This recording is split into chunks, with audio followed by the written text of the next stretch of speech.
My name is Buster Cushing, and I serve as the Chief of Cherokee County School District Police Department. We are here to serve and protect you. One way we do this is by responding to tips about safety concerns. We need everyone in our community to remember the importance of see something, say something. I'm being harassed by a boy at school and I don't know who to tell. I'm being bullied by one of my classmates here at school. I heard a rumor about a threat to our school. I'm worried my friend might hurt herself. The Cherokee County School District's SafeSchools alert system can help you. Use this system to make an anonymous tip about a rumored threat, bullying, a friend in trouble, harassment, drugs, alcohol, vaping, vandalism, and any other school safety concern.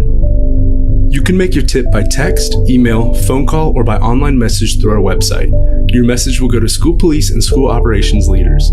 This system does not replace calling 911. Continue to call 911 if you need to report an emergency. If you need to report an emergency, and a friend threatening suicide isn't an emergency, please call 911. If you're worried about giving your name, you don't have to give it to the 911 operator. They, like our officers and all of Cherokee County public safety workers, are dedicated to keeping you and everyone in our community safe.